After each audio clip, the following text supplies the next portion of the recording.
Sí. Mire, para eso tenemos que entender qué es la ideología de género. Estamos hablando de la ideología de género y no hemos dicho bien qué es.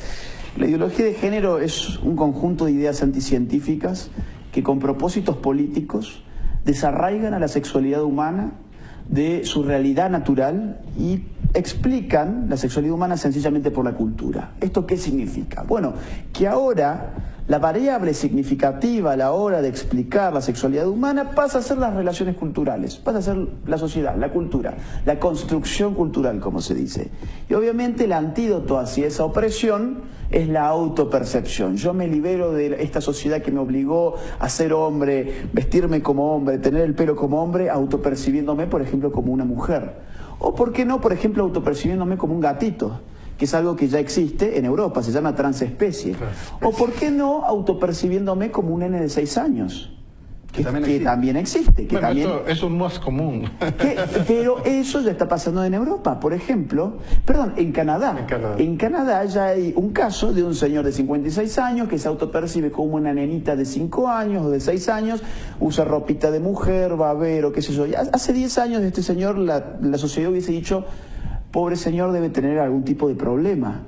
Y hoy, en cambio, los medios ponen la noticia: bravo, se liberó, es una niña que está metida en un cuerpo de un hombre de 56 años, tiene derecho a ser incluida en la sociedad, y ese derecho incluye, por supuesto, el derecho de ir a un kindergarten, ¿no? A un jardín de infantes. Y ese señor hoy en día va a un jardín de infantes, frente a todo el peligro que significa para los chicos. Pero más allá de eso, en la filosofía misma de la ideología de género, que significa desarraigar a la sexualidad de su naturaleza, desarraiga por añadidura todos los límites, porque la naturaleza es la que nos limita. Yo no me puedo tirar del 10º piso, no por un precepto cultural, sino porque la ley de la gravedad me va a hacer estrellar contra el piso. Si decimos que la sexualidad humana no es naturaleza, sino cultura, decimos que la sexualidad humana no tiene ningún límite. Entonces, ¿qué pasa? Aparece toda esta pluralidad de géneros, que en muchos países ya se reconoce, por ejemplo, el género de la pedosexualidad. ¿Qué es la pedosexualidad? Bueno, el género que tiene su orientación hacia los niños. El sexo intergeneracional es la nueva forma, conforme a la ideología de género, de llamar a la pedofilia. En algunos otros países anglosajones le llamarán boy lovers, child lovers, los que aman a los niños. Son lindos motes para conductas no tan lindas. En Holanda, por ejemplo, los movimientos feministas apoyan con solicitadas públicas a los pedófilos de Holanda. En Holanda, en el año 2006, nació ya el primer partido que solamente pide la pedofilia. Toda su plataforma política es un ítem: la legalización de la pedofilia. En Holanda también, por ejemplo, ya hay sexólogos que están pidiendo que el Estado sea el que produzca la pornografía infantil. Una de las feministas más famosas de España en este momento, que es Lola Pérez, si no me creen, por favor búsquenla por Twitter. Tienen que tener estómago para seguirla por Twitter, porque se van a encontrar con tweets como, por ejemplo, el siguiente.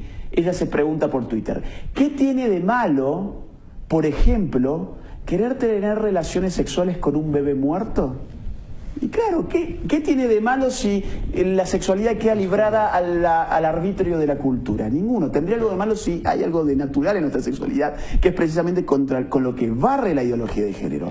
Así hay ejemplos en todo el primer mundo sobre cómo la NAMBLA, por ejemplo, es la internacional pedófila más importante que tiene sede en los Estados Unidos. Otra vez, si el público tiene estómago, entra en su página web, es NAMBLA, búsquela por Google, NAMBLA, NAMBLA, es una página de pedófilos. Lean sus notas, lean sus artículos, que todos obviamente tienden a legitimar y normalizar la pedofilia, y van a ver todos los argumentos de los ideólogos del género plasmados allí mismo. ¿Por qué? Porque, quiera sea o no, la ideología de género le abre las puertas a las peores perversiones, incluyendo la zoofilia, que ya ha sido legalizada en Canadá hace más o menos 8 meses, es decir, las relaciones sexuales con las bestias. Y en Suecia, por ejemplo, ahora se está pidiendo la legalización de la necrofilia, es decir, las relaciones sexuales con los muertos, y el incesto, es decir, las relaciones sexuales con los familiares próximos. ¿Conforme a qué? Conforme a los argumentos de la ideología de género, por supuesto. No hay límites.